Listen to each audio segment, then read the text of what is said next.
Hey everyone, Meinke here from MLive.com, joined by Justin Rogers, hitting the home stretch here with the Lions. 3 games to go, Justin, and Vikings are up first. Lions beat them 17-3 already earlier in the season, but I think we've both seen improvement out of the Vikings this year. Teddy Bridgewater is looking like a lot better quarterback now that he's not in his second start.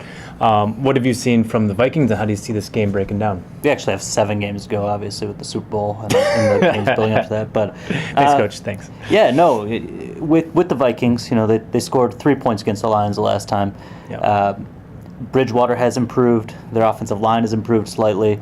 But this is a team that I still don't see scoring a lot of points against the Lions. Their running back situation is still a mess. Matt Asiata is going to be your featured back in this game. They'll sprinkle in a little Ben Tate. There's a third back in there that I've never heard of. Cordarrelle Patterson is kind of on the outs there. He's also injured.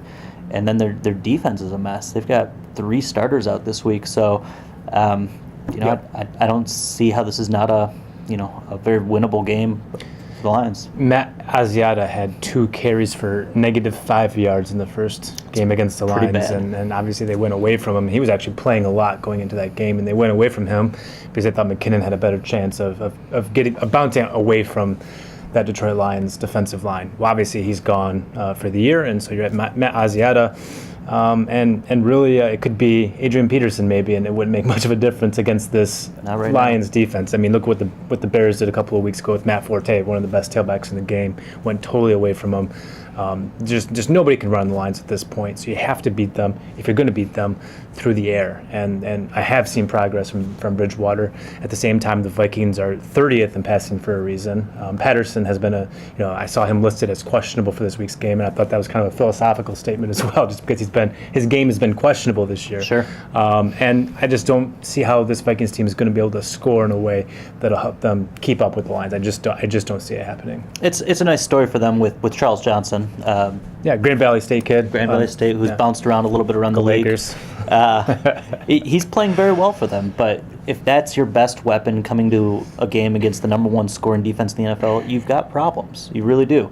I don't see. Maybe the Lions won't hold them to 3 points again, but this is a rookie quarterback on the road, and it's hard being a rookie in the NFL, period. But going on the road is extra difficult. The only win he has on the road is an overtime win against Tampa Bay.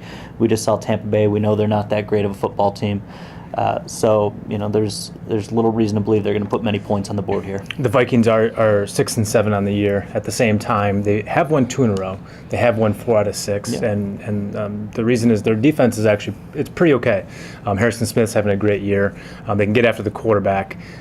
So that's a unit that can play a little football, and I think it'll be a challenge for the Lions. It'll be the biggest challenge for the Lions statistically the rest of the year. Defensively, I think the Vikings are 12th, and that makes them the best defense they're going to face down the stretch. And so it'll be a little bit of a test. I still think the Lions, though, are starting to click offensively. I think they're starting to find kind of an identity.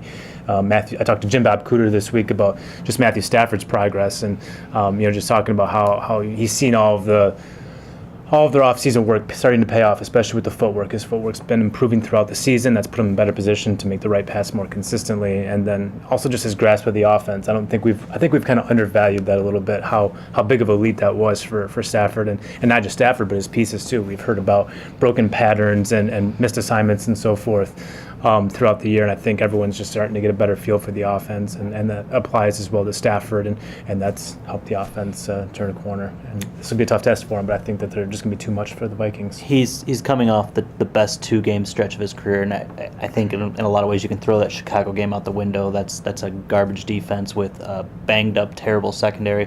But the Tampa Bay game was very impressive, and very similar numbers. He's going to face a very similar challenge this week. I think Minnesota is even a step above that. As you mentioned, their pass rush is fantastic. Yep. Smith is a jack of all trades, very Glover Quinn-ish in a lot of ways. He can rush the passer as a blitzer. He can play in the box. He's great playing the ball deep. Guy we haven't mentioned is Xavier Rhodes. He's a big physical corner. They play a lot of zone, but he still will jam you at the line of scrimmage and kind of disrupt what you like to do.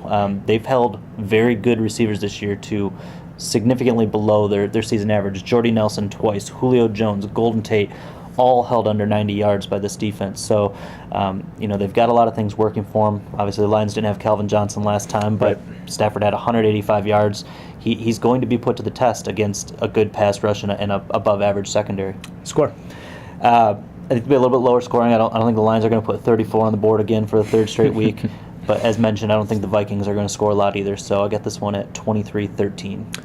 I got it at 27-9. I just don't think the Vikings get in the end zone. I think they might do a little bit of damage in garbage time, but I think the Lions are peaking. I think they're peaking at the right time. I think Jim Caldwell's got this team focused. I don't want to say I'm drinking the Kool-Aid or whatever, but this team all season long, with the exception of the Bills game, has handled business. Whether that is beating teams that should beat or protecting fourth quarter leads, it seems like every time they have a game within their grasp, they seize it. And now that the Lions have 3 games left, they have to win 2 games to make the playoffs. They have 2 variable winnable games the next 2 weeks. I just don't see them biffing this. I do see this being an easy win for the Lions. Could you imagine if they win 11 games and don't make the playoffs? It's a possibility right now. They would need a tie, right, between the Cowboys and Eagles. I think that's the only way, as long as there's a verdict in that game, because they'll tie with the NFC That makes East. sense. At 11 wins, they would tie with the NFC East, second place team at that point, and they hold the tiebreaker over the NFC East. 2 wins and in.